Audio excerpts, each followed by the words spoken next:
Alrighty, we continue with day 2 of Emerge Americas, and what a day 2 we've had so far, 2016. And now we have the pleasure, again, we've been blessed with all of these great speakers that have graced us with their time and coming on. We have now Doug Dietz. He is Innovation Architect. I love this title. Global Design, Menlo. Is it Menlo or Mello? Menlo Healthcare Systems, and a great story to tell. Actually, we cheated a little bit before we started and watched your YouTube presentation, a TED Talk, I believe you gave, about what you're doing, again, to make an enormous difference in healthcare. Why don't you tell us a little bit about yourself and your work with GE, and then we'll get into, the difference that you are making. Well, so I've been at GE Healthcare for about 27 years now, and so quite a while. And I came as an industrial designer, product designer, so primarily working on the design of the actual thing. So sometimes it's like the shiny object. So if it's a CT scanner, MRI scanner, X-ray, that, but with a product design focus of just on the enclosures, on the displays and controls for the actual product.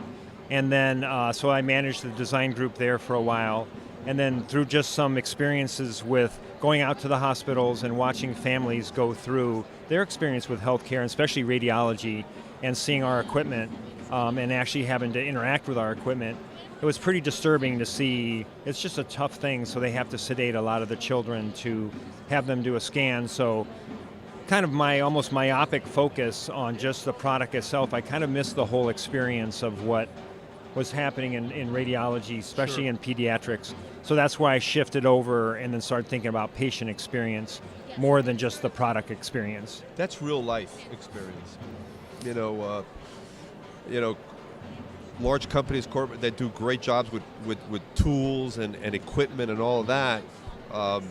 They're functional and they do what they need to do, but it's that human aspect of it there, and the fact that whenever you're going to get an MRI or whatever process you need to do to find out what's going on in your life health-wise and all that, that's scary in of itself. Then to be intimidated, especially small kids, and they walk into a room like that, and it's like, it's like the big bad monsters coming after them there. That's got to be very, very difficult for the parents too. Yeah, and I think, I'm not sure exactly why, but when you go into a medical facility or a clinic, especially in the radiology department where you have the MR and CT scanners, it's like they spray painted everything white, and just covered everything. Yeah, including the people, here's your white gown here, and it's just this very hermetic, and I kind of understand that, but if you think then of things like maybe Disney, where you go and they think about even the experience of what it is like waiting in line, then what is especially a theme park, and then they even, when you're done with the ride, and you come back out, what is that like? So they think of that whole experience in such a totally different way. So I think in our brains we tried to kind of match that kind of enthusiasm of an adventure of that, even though it sounds crazy, with what a radiology experience could be like. And then that way when we came up with things like Cozy Camp, where it's like going to camp and the table looks like a sleeping bag and you're going into a tent, or it's the Pirate Adventure or something where just waiting and doing the coloring book, for example, in the waiting room, the child is getting excited to go on their journey versus going in and kind of in tears for their scan. Absolutely. You were, of course, have you been in Miami before? I have been in Miami, but I haven't been Miami Beach. And I think when I've been in Miami a couple of times, it's like been in the city, so I don't think I've quite experienced as much as I would like. Good. Well, you're in a good part of town here, that's for sure. It is beautiful. What is your take on Emerge Americas? And as one of the speakers and talking about a very important topic that it's everything obviously tied into technology. Well, I think Emerge is fantastic. I've been walking around just the displays and things here too, and I love the spirit of entrepreneurship. And I'm kind of feel like an entrepreneur within GE is a huge company of 300,000 plus employees, and you can still have a bit of that spirit within a big company, thank goodness, especially in healthcare. However, I just get enthusiastic about seeing just whether it's an app that somebody's developing for a stadium. I saw one that I was watching over there, and just to see the almost like bright eyes that are here at the Emerge because of just how proud they are of their idea, how they're trying to differentiate it and understanding this kind of crowded marketplace and find that niche to start out, and then hopefully that it will grow. And I think then the lineup of speakers has been mind-boggling. Just mind-boggling, yeah. And we've had the pleasure, obviously yourself included, of speaking to so many of them and getting everyone's different perspective on the conference. And what does something like this mean to you personally? I think for me to get invited to come speak here was a little bit exciting in itself, because I still think of myself as a humble designer, and I am a humble designer. And to have them come and stand in front of, I don't know how many people were in there, but there were a lot. It was pretty intimidating. Was pretty great for me to come in.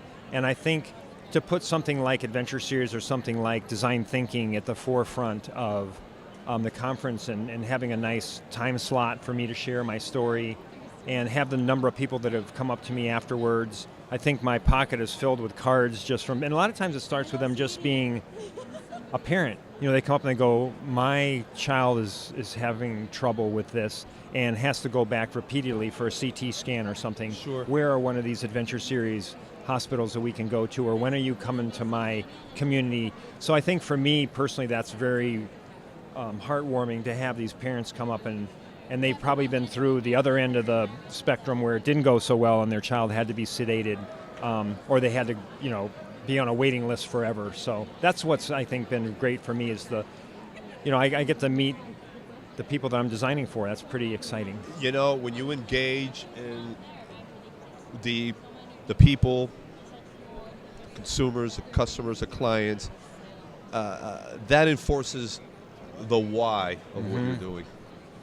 You see their response, you see your feedback, and it really, it just re-energizes you in what you're doing, that you are doing something meaningful, and talking from a position of authenticity, and sharing real life. Yeah, I think so, and I think there are a lot of, especially in business, I know you're a business show, there's a lot of metrics that go with things, and those things are so important. Absolutely. But sometimes the why does get a little bit, Yes. especially, I'll be honest with you, with GE Healthcare, sometimes we even get enamored ourselves on the technology of this is what we do, and almost go to the customer sometimes and say, here's what you need, without, we really need to go in and get the why, what are some of their unmet needs and desires, and then start thinking of our solutions around those, versus just the one way. So I think that meeting the folks and talking to them about is just very humbling to see, and then it reminds me why I do what I do. That's a good thing. We always constantly need to be reminded of why we get up in the morning and go about doing what we do, because we lose track of that, and then we don't have that passion anymore. We lose our creativity. We lose a lot of things that allowed us to get to where we're at right now. We've got a couple of minutes left, Doug. Talking to our listeners now and seeing what you're seeing from your vantage point, what message would you like to share with them? Boy, I think for me, I can imagine you have such a diverse and great folks that listen to your program. I think for me, the message that I'd like to leave is really thinking about the empathy of the situation before you get into anything, and really that empathy drive where you're going. So that's a real core tenet to design thinking, of getting that empathy and really understanding the customers and your users' unmet needs and desires. Sure. And then having that drive through the brainstorming and ideation of your solution, of your challenge. Sure. And I think also in kind of that collaborative phase, bring those ideas back super low fidelity and see if you're on track.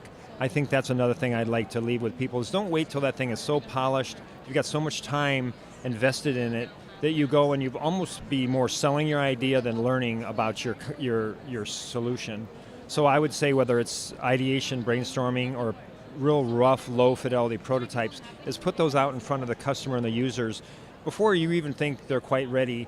In fact, the most powerful thing I can do when I show a prototype to one of our customers, they look at it and they go, whoa, that's pretty low fidelity. You really need help. And I'm like, I sure do. And then I listen to what they have to say. So if they need to make a change, make something smaller, make something pivot, they just make a change to it, to the low fidelity model, and we can really understand what they need versus having a very polished prototype that we show them. So I think I would leave that with people, is let empathy drive all the way through your development. And the thing is that what we think might be a good solution for the end client or customer or consumer doesn't always resonate with them. Yeah, and I always say too, if you just go in with your desires and your preconceived notions and you design it, you've got a customer base of one. Yeah, And most of us are not trying to do that, so we want to really solve a challenge for more people. And I think it's just a bit of common sense, though, is that we need to really listen to them and have them drive our solution to that. And then when we put it back in front of them down the road, you know, they're going, wow, this is what we did. This is our concept. This is our, you know, they almost feel like it's their product. And Beautiful. we feel like that with Adventure Series, I think, where the families think, this is what we did together, and I think that's pretty cool. Bottom line is, thank you, my friend. This has been very inspiring, and congratulations for all the work you do. Oh, thank you very much. It's been a pleasure to be on your show. Thank you very much, Shadi.